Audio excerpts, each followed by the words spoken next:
Shalom teman-teman semuanya, apa kabar? Saya harap kalian baik-baik saja. Sebelum kita memulai kegiatan IBB kita, mari kita beribadah dulu. Kita siapkan hati dan pikiran kita saat teduh. Mazmur 31 ayat 24. Kasihilah Tuhan, hai semua orang yang dikasihinya. Tuhan menjaga orang-orang yang setiawan, tetapi orang-orang yang berbuat congkak diganjarnya dengan tidak tanggung-tanggung. Mari kita angkat lagu pujian kita nyanyikan lagu Sentuh Hatiku.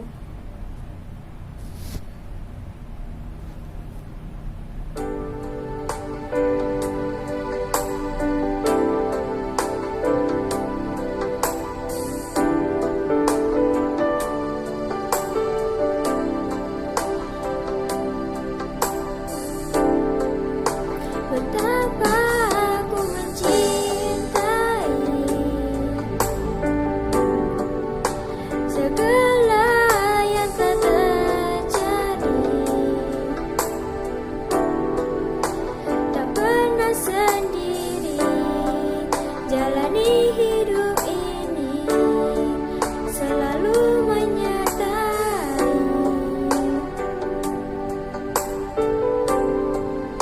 Betapa aku menyadari di dalam hidupku ini, Kau selalu memberi rancangan terbaik oleh karena kasih.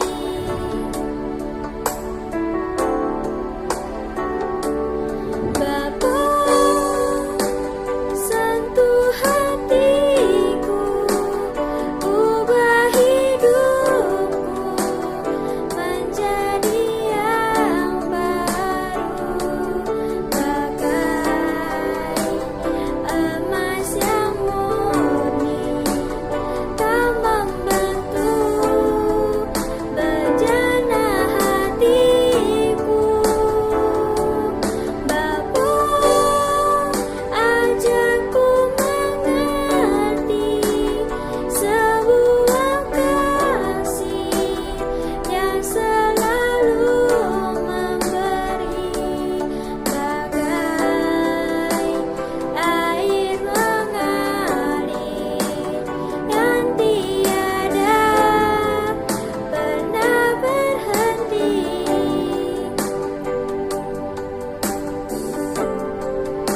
Betapa aku menyadari di dalam hidupku ini, Kau selalu memberi rancangan terbaik oleh karena kasih.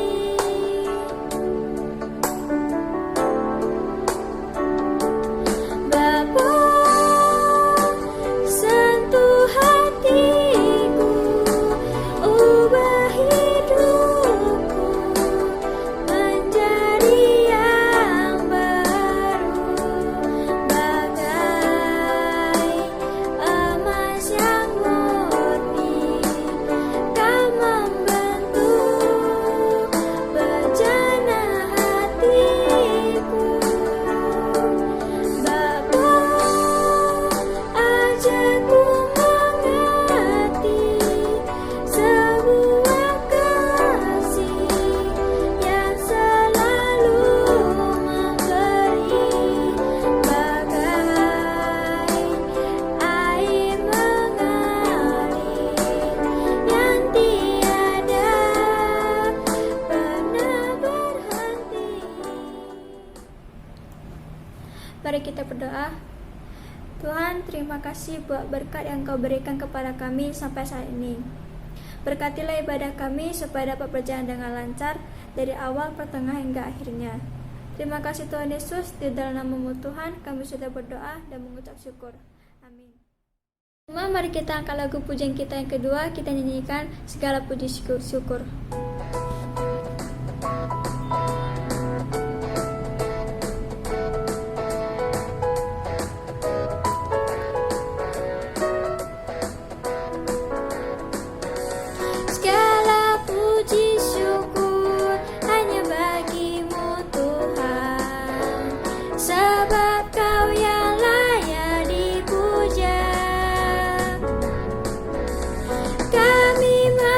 bersorak, tinggikan namamu Tuhan.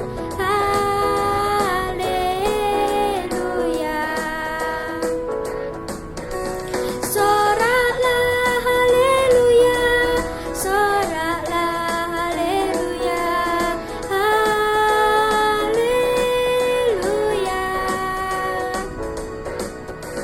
Soraklah haleluya, soraklah haleluya, haleluya.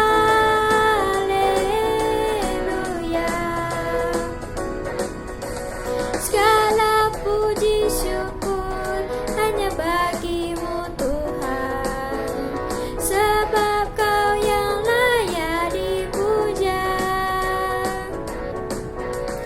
Kami mau bersorak, tinggikan namamu Tuhan. Haleluya. Soraklah haleluya, soraklah haleluya, haleluya.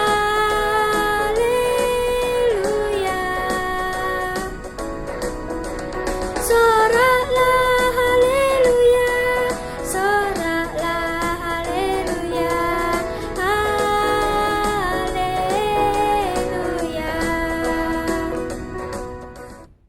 Ya, shalom teman-teman semua. Yuk sama-sama kita berdoa sebelum dengerin firman Tuhan. Tuhan, terima kasih kami masih diberikan kesempatan untuk mendengarin firman Tuhan. Tuhan, biarlah melalui firman ini kami dapat belajar bagaimana berbagi kasih di tengah pandemi yang menyulitkan ini. Terima kasih Bapa, dalam nama Tuhan Yesus kami mau berdoa dan bersyukur. Amin. Teman-teman, hari ini tema kita adalah Love in Pandemic. Ya, bagaimana cara kita mengasihi di tengah-tengah pandemi ini ketika ruang gerak kita dibatasi, tidak boleh sering bertemu, tidak boleh sering berdekatan. Gimana sih cara kita harus mengasihi gitu ya? Kita tuh kadang bingung ya. Saya pengen mengasihi tapi ruang gerak saya dibatasi. Jadi saya harus gimana? Nah, kita mau belajar hari ini. Nah, tapi sebelum sama-sama kita bahas firman Tuhan, saya mau berbagi sebuah cerita dongeng ya.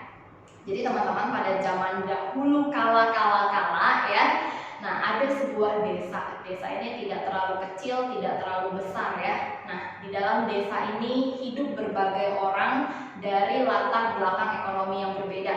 Ada yang kayanya kaya banget, tapi ada yang miskinnya miskin banget. Tapi ada juga yang kondisi ekonominya di tengah-tengah, nggak kaya, nggak miskin ya, pas ya. Nah, jadi suatu hari orang-orang yang kaya banget nih di desa ini merencanakan untuk membangun sebuah patung raja, tanda kemakmuran dan tanda dari kesejahteraan desa itu ya. Nah, akhirnya setelah mereka yang orang-orang kaya raya ini rapat, akhirnya ditentukanlah mereka akan membangun patung yang terbuat dari bahan-bahan yang sangat mahal ya. Di mata patung itu akan ditempelkan 2 buah berlian ya. Lalu nanti baju yang menutupi patung itu akan dibuat dari lempengan-lempengan perak. Nah, jadi sudah dibayangkan oleh mereka patung yang akan mereka bangun ini adalah patung yang begitu luar biasa. Akhirnya singkat cerita mereka mulai membangun patung di tengah-tengah desa ini. Mereka membuat patung itu sangat tinggi dan sangat luar biasa megah dan mewah ya. Patung ini begitu luar biasa tingginya hingga orang yang tinggal di pinggiran desa itu pun bisa melihat patung itu. Padahal patung itu dibangun di tengah-tengah desa ya, tetapi karena sangat tinggi patung itu bisa dilihat hingga pinggir desa. Nah, jadi singkat cerita patung ini sudah jadi dibangun. Nah, karena ini dongeng, lalu di dalam dongeng itu diceritakan bahwa patung ini ternyata diberikan keajaiban. Patung ini bisa berpikir, patung ini bisa melihat, dan patung ini bisa berbicara. Nah, tetapi orang di desa itu tidak ada yang tahu kalau patung ini tuh ternyata diberikan keajaiban seperti itu. Nah, setiap pagi di pundak patung itu biasanya menclok tuh, nempel ya, burung gereja, seekor burung gereja. Nah, suatu kali ketika burung gereja ini sedang hinggap di bahu patung itu berbicara. "Hei, coba kamu pergi lihat ke rumah yang ada di ujung desa itu. Lihatlah kondisi mereka. Ada seorang ibu yang sedang sakit dan seorang ayah yang hanya pekerjaannya menebang pohon. Mereka mempunyai 3 orang anak. Anak-anak mereka sedang kelaparan. Anak-anak mereka sedang kesulitan untuk makan. Coba kamu ambil lempengan emas yang ada di bajuku, lalu hantarkanlah itu kepada orang yang tinggal di ujung desa ini." Akhirnya burung ini mengatakan kepada patung tersebut, "Hah? Apakah tidak apa jika aku mengambil lempengan emas yang ada di bajumu itu? Nanti kamu menjadi jelek loh."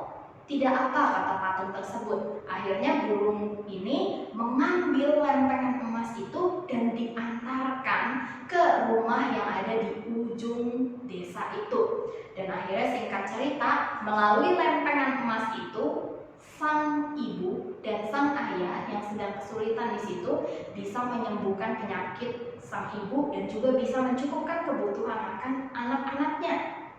Lalu keesokan paginya, si burung ini kembali hinggap di bahu patung tersebut, patung raja yang ajaib tersebut. Nah, patung raja ini kembali mengatakan, "Hei, coba kamu lihat di sebelah sana ada seorang yang sedang sakit parah dan dia tidak mempunyai siapa-siapa untuk membawanya berobat. Dia juga tidak punya uang untuk berobat. Silahkan kamu ambil lempengan emas yang ada di bajuku. Ambillah 2 atau 3, berikanlah kepada dia. Aku ingin dia menjadi sembuh." Lalu akhirnya burung tersebut melakukan yang diperintahkan oleh patung raja tersebut. Hingga keesokan harinya terus terulang seperti itu. Patung raja itu terus-menerus meminta burung kecil ini untuk mengambil atau mempreteli lempengan emas yang ada di bajunya tersebut, ukiran baju yang ada di patung itu. Nah, akhirnya habislah ukiran emas atau habislah lempengan emas yang ada di baju patung raja tersebut. Nah, sang burung ketika di pagi hari dia hinggap lagi di bahu sang raja itu, dia mengatakan demikian, "Hei patung raja, apakah kamu sudah melihat wujudmu hari ini sudah sangat jelek karena sudah tidak ada lagi lempengan emas yang menempel di bajumu. Kamu sudah tidak bagus. Saran saya kamu jangan lagi memberikan perhiasan-perhiasan atau pernak-pernik yang ada di dalam dirimu untuk menolong warga yang miskin itu. Karena nanti kamu yang akan kena batunya, kamu akan dirobohkan oleh warga desa ketika kamu sudah jadi jelek." Nah, akhirnya singkat cerita, sang patung raja ini bilang, "Iya, saya tidak akan menolong lagi." Tetapi apakah kamu tahu, sang patung raja ini karena dia dibangun sangat tinggi, dia bisa melihat sampai ke ujung desa. Dia melihat ada satu rumah di mana ada 4 orang anak kecil dan sepasang suami istri yang sedang memakan sepotong roti untuk mencegah mereka kelaparan. Sang patung raja ini bilang lagi kepada burung itu, "Hei, coba kamu lihat di sebelah sana. Ada satu keluarga yang sangat kesulitan. Mereka hari ini hanya makan sepotong roti untuk berenam. Mereka sangat kesulitan, mereka bisa mati kelaparan jika aku tidak menolong mereka," kata patung raja ini. Nah, akhirnya patung raja ini bilang, "Hei burung kecil, coba kamu ambil berlian yang ada di dalam mataku ini, berlian yang ada di mataku. Kamu ambil keduanya lalu berikanlah kepada rumah itu, kepada para penghuni rumah itu." Akhirnya sang burung ini bilang kepada patung raja, "Hei, kalau seandainya saya ambil berlian yang ada di dalam matamu itu, maka sudah habis kemewahanmu. Kamu tidak berarti lagi dan kamu bisa dirobohkan, bahkan kamu bisa dibakar oleh penduduk desa. Apakah kamu tidak apa-apa?" Lalu patung raja ini menjawab, "Tidak apa, asalkan saya bisa menolong orang yang ada di dalam rumah itu. Cepat lakukan hal ini untuk saya." Akhirnya burung kecil tersebut dia mengambil berlian yang ada di mata patung raja itu, lalu dia berikan kepada rumah yang ada di ujung desa itu. Nah, akhirnya singkat cerita, Beberapa bulan kemudian, raja-raja atau orang-orang yang kaya di tengah desa ini datang untuk melihat kemewahan patung yang telah mereka bangun. Mereka begitu kaget ketika mereka melihat, wow, kenapa patung kita jadi jelek sekali seperti ini? Ayo kita ambil beberapa orang untuk bekerja merobohkan patung ini dan jangan lagi kita membangun patung ini. Anak-anak, coba deh perhatikan ya. Sebenarnya patung raja ini kalau dia tidak mau berbagi kebaikan bisa aja biar dia tidak dirobohkan. Tetapi coba lihat, dia sekalipun dia digambarkan sebagai patung, dia diam saja, dia tidak bisa melakukan apa-apa, tetapi dia tetap bisa melakukan kebaikan melalui dengan cara yang ajaib seperti tadi ya. Memang itu hanyalah dongeng, tetapi kiranya dongeng ini menjadi pembelajaran bagi kita bahwa setiap dari kita itu sebetulnya mampu untuk berbuat baik ya. Nah, anak-anak, pernah nggak sih kamu merasa lelah menjadi orang baik ya? Mungkin beberapa dari kita berpikir gini, aduh contoh saya tuh lelah jadi orang baik ya. Ada juga beberapa yang pernah mengatakan demikian, saya dulu baik tapi nggak ada yang berubah tuh, kondisi saya nggak berubah, saya nggak punya banyak teman, saya padahal udah baik banget loh, tapi saya tetap tuh nggak punya teman. Lalu ada juga yang bilang gini, alah nggak ada untungnya jadi orang baik, saya mau baik sebaik apapun, apa untungnya? Malah yang ada saya rugi terus, saya rugi hati, rugi perasaan, rugi kantong ya. Saya pinjemin uang ke teman saya, nggak dibalikin ya. Saya berbuat baik kepada teman saya, malah saya dijahatin sama dia. Nggak ada untungnya jadi orang baik. Lalu ada juga orang yang berpikir gini, kamu pasti juga sering nih mikir kayak gini kan? Gue udah baik, malah dimanfaatin. Saya udah baik, malah dimanfaatin. Giliran saya sudah tidak ada lagi manfaatnya, saya ditinggalin. Saya sering kok mengalami hal yang demikian. Contoh, makanya saya nggak mau lagi jadi orang baik.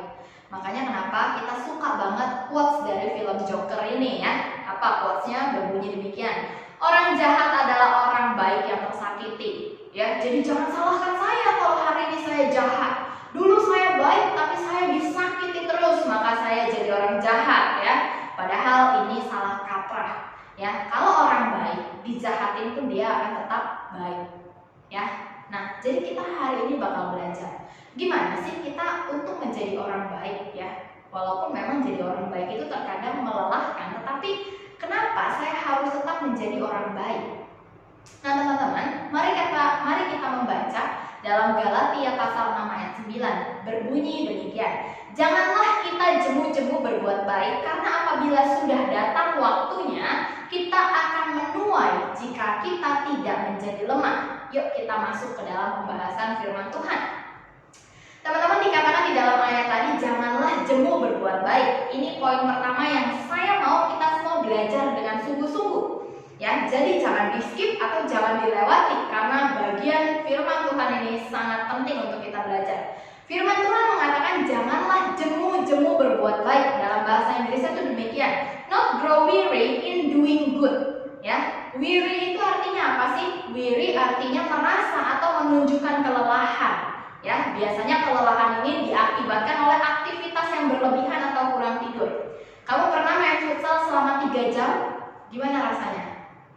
Enak, nggak capek contoh ya, karena sebelumnya saya minum Hemaviton ya, enggak gitu ya.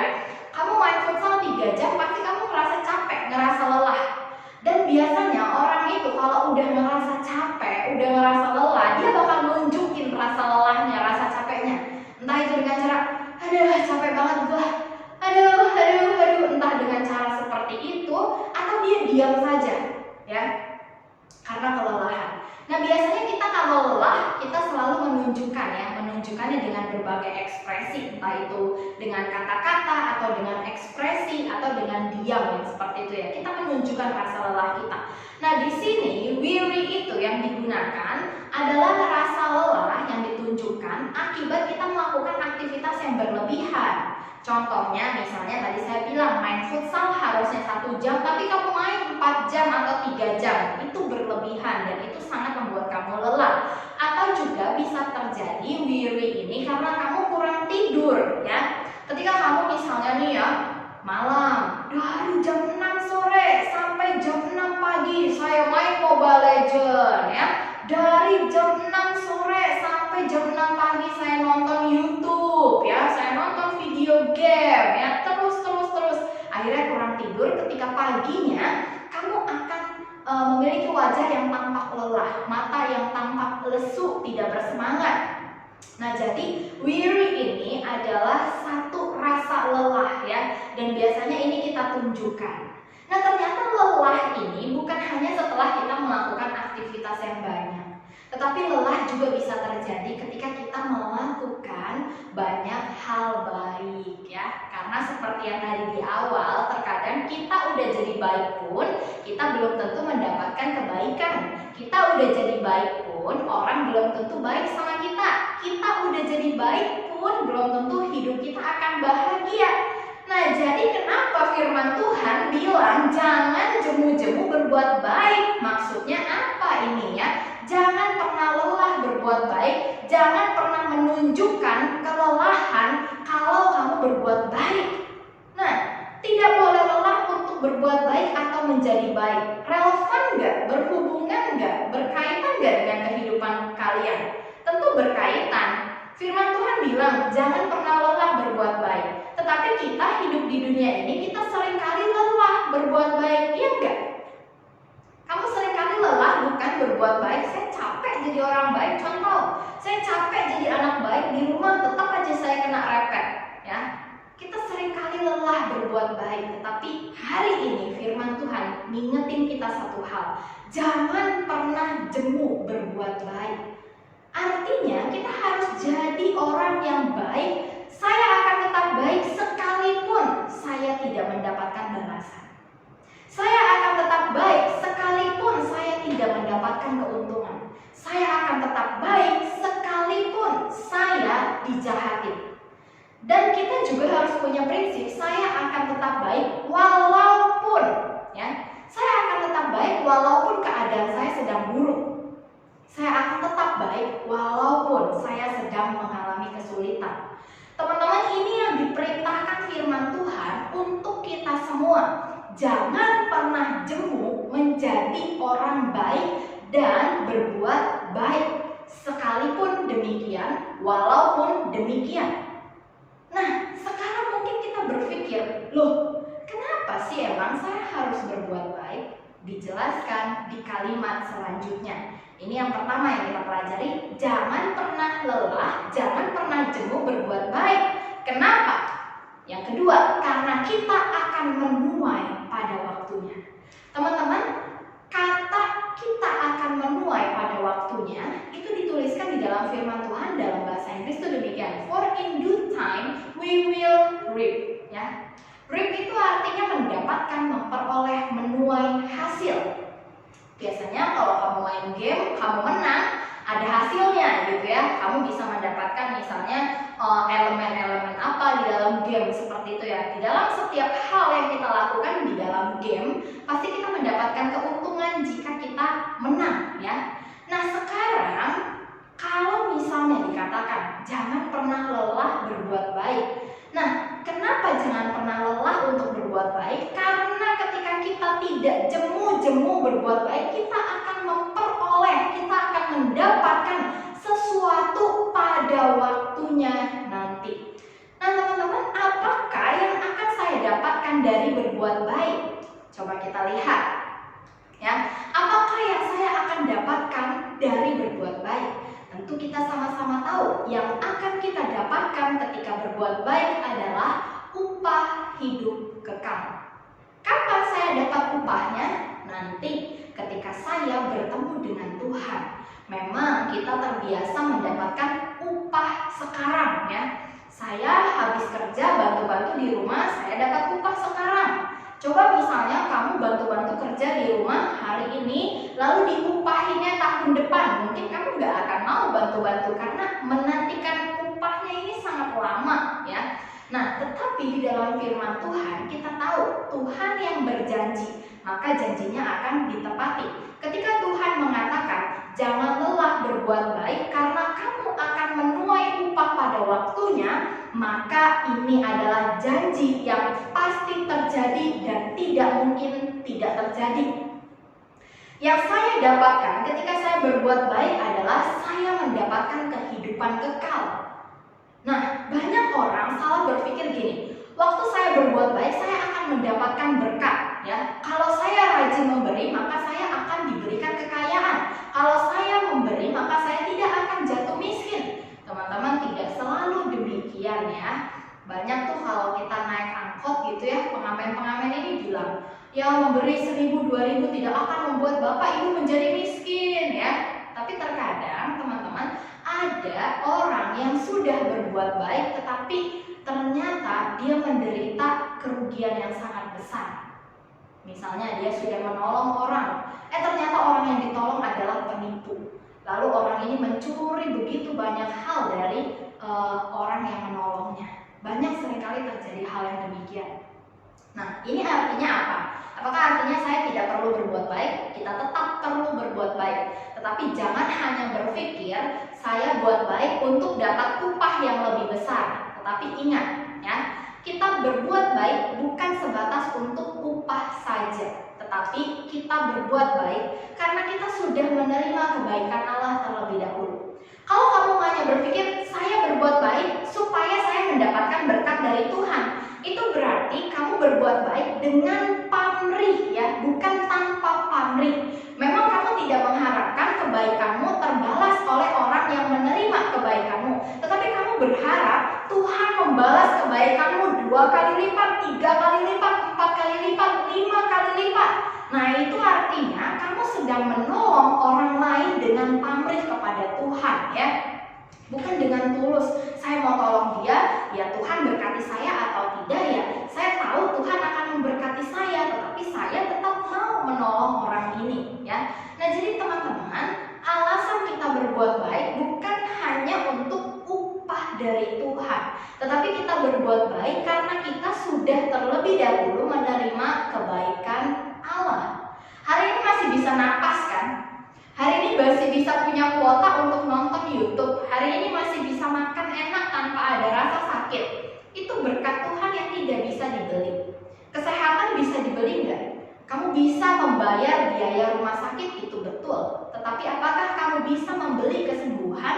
Belum tentu. Apakah kamu bisa membeli kesehatan? Belum tentu bisa. Kesehatan datangnya dari Tuhan. Nah, jadi teman-teman, hari ini jika masih sehat itu adalah berkat Tuhan yang tidak pernah bisa dibeli dengan berapapun banyaknya uang. Nah, jadi maka dari itu, ketika kita masih diberikan kesehatan, ingat selalu, jangan pernah lelah berbuat baik karena kita akan menuai pada waktunya Tuhan. Ketika Tuhan datang nanti, setiap dari kita akan dihakimi dengan apa yang kita telah perbuat selama kita hidup di dalam dunia. Nah, teman-teman, yang ketiga yang kita mau pelajari adalah jangan menyerah, ya. If we do not give up. Perhatikan, kita akan mendapatkan upah dari Tuhan jika kita tidak menyerah untuk berbuat baik dan menjadi orang baik. Tadi di awal saya sudah katakan seringkali kita pengen nyerah jadi orang baik, kita malas jadi orang baik, kita capek jadi orang baik karena kita selalu, ya, dijahatin, kita nggak dapat keuntungan, ya. Tetapi ingat, firman Tuhan mengingatkan, jangan pernah lelah berbuat baik karena kita akan menuai pada waktunya. Dan sekarang jika kita tidak menjadi lelah, ya, jika kita tidak menjadi lelah saat berbuat baik, kita terus-menerus setia untuk berbuat baik, maka kita akan diberikan upah kita tepat pada waktunya Tuhan. If we do not give up, jika kita tidak menyerah untuk berbuat baik. Nah, teman-teman, saya juga sudah menulis, ya, di tangan saya, I won't give up. Saya tidak mau menyerah untuk berbuat baik. Walaupun menjadi orang baik itu susah. Give up itu artinya menyerah, berhenti, meninggalkan. Saya udah capek berbuat baik, saya mau berhenti jadi orang baik. Saya mau meninggalkan kebiasaan kebaikan saya dulu. Saya mau jadi orang jahat aja. Saya nggak mau lagi berbuat baik. Apalagi di tengah pandemi ini, ya. Kita semua udah hidup masing-masing, ya. Butuh nggak butuh sama orang lain. Saya nggak perlu tuh orang lain, saya nggak butuh berbuat baik kepada orang lain. Orang saya hidup sendiri, saya kerja tugas sendiri, semua mau saya lakukan sendiri. Nah teman-teman perhatikan, walaupun hidup kita di tengah pandemi ini dibatasi, ruang gerak kita dibatasi, cara kita berbicara dibatasi, tidak boleh berdekatan, kita mungkin juga jarang bertemu dengan teman-teman kita. Jangan pernah menyerah untuk menjadi orang baik. Kita bisa menunjukkan kebaikan kita di dalam segala kondisi hidup kita. Jangan berpikir saya boleh menunjukkan kebaikan saya ketika di gereja, di rumah nggak perlu. Teman-teman, orang tua kita sangat perlu menyaksikan kebaikan kita. Karena kita sudah terlebih dahulu menikmati kebaikan dari orang tua kita, maka kita pun harus menunjukkan kebaikan kita kepada mereka. Jangan pelit soal tenaga sama orang tua. Jangan hitung-hitungan sama tenaga kepada orang tua. Kalau orang tua mau butuh bantuan, silahkan bantu. Jangan kamu menghitung, aduh saya udah dari pagi bantuin mama, masa gak cukup juga sih. Disuruh pergi ke warung aja marah-marah, banting pintu, banting piring, semua dibanting. Jangan seperti itu teman-teman.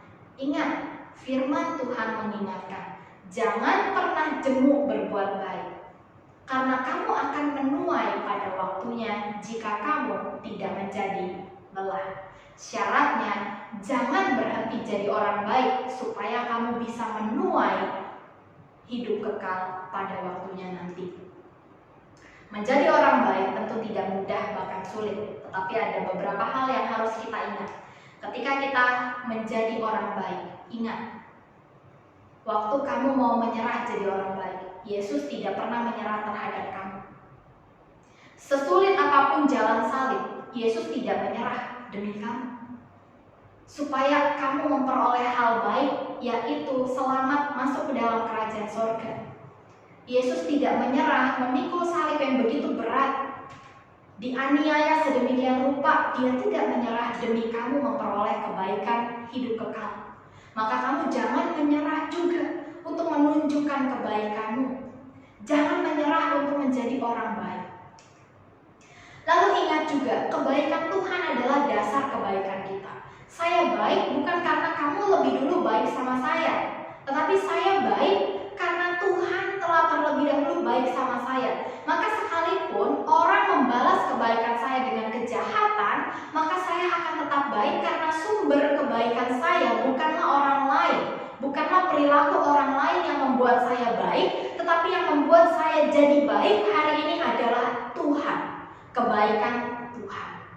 Ya. Kalau dasar dari kebaikan kamu itu adalah perilaku orang kepada kamu, dia baik, saya baik, maka ketika orang lain itu tidak baik, kamu juga tidak akan menjadi baik kepada dia. Jadi perhatikan ya, ingat, sumber kebaikan kita adalah kebaikan Tuhan. Lalu yang ketiga, tidak mudah tetapi saya akan terus berusaha. Saya tidak menuntut kamu menjadi orang baik yang sempurna, tetapi saya menuntut kamu, mengajak kamu untuk sama-sama, yuk kita berusaha jadi orang baik. Yuk kita berusaha memperbaiki diri. Apa sih yang kurang dari kamu? Apa sih kebaikan-kebaikan yang bisa kamu lakukan tetapi kamu tidak lakukan? Yuk mulai hari ini kita sama-sama berusaha menjadi orang baik. Saya pun bukan orang yang sempurna di dalam melakukan kebaikan. Saya masih banyak melakukan kesalahan. Saya masih banyak terkadang tidak melakukan hal yang baik di dalam kehidupan saya. Saya masih banyak sekali, sering kali melewati kesempatan untuk berbuat baik. Saya tahu saya bisa berbuat baik, tapi saya tidak lakukan. Tetapi ini bukan hanya saya. Kamu juga termasuk, bukan? Kamu seringkali gagal untuk berbuat baik. Kamu seringkali gagal untuk menunjukkan kebaikan kepada orang-orang di sekitar kamu. Kita ada di masalah yang sama. Tetapi mau nggak kita hari ini belajar bersama-sama? Banyak orang tahu masalahnya sama, tetapi banyak orang yang menolak untuk belajar bersama-sama. Hari ini saya mau ajak kamu untuk menjadi orang yang tidak pernah lelah berbuat baik. Saya mau ajak kamu, saya mau menantang kamu untuk berani merubah dirimu, untuk berani menjadi orang yang baik dan menjadi orang yang berani berbuat baik. Berani menjawab tantangan ini? Bagi kamu yang berani, mari sama-sama bersatu di dalam doa dengan saya. Tuhan terima kasih. Hari ini Tuhan, setiap kami yang mau berubah menjadi orang baik, menjadi orang-orang yang berani berbuat baik. Tuhan, Kau melihat setiap kerinduan anak-anak-Mu. Mereka yang ingin berubah menjadi pribadi yang lebih baik lagi. Mereka yang ingin berubah menjadi orang-orang yang berani untuk berbuat baik. Tuhan, kiranya Roh Kudus-Mu menjamah mereka. Roh Kudus-Mu melawat mereka. Roh Kudus-Mu memberikan keberanian kepada setiap mereka ya Bapa. Bapa, hari ini untuk mereka yang sedang merasakan kepahitan, merasakan luka karena perbuatan baik mereka dibalas kejahatan oleh orang-orang di sekitar mereka. Karena perbuatan baik mereka tidak mendapatkan keuntungan. Karena perbuatan baik mereka malah dimanfaatin oleh teman-teman di sekitar mereka. Tuhan, mereka yang sedang ingin menyerah untuk menjadi orang baik, Tuhan tolong mereka. Kuatkan mereka ya Bapa. Berikan mereka selalu sukacita ketika menjalani panggilan Tuhan di dalam hidup mereka. Tuhan, dimanapun anak-anak-Mu berada, Tuhan yang menolong selalu, mengurapi, memberikan hikmat kebijaksanaan bagi mereka. Di dalam nama Tuhan Yesus kami berdoa, kami bersyukur. Amin.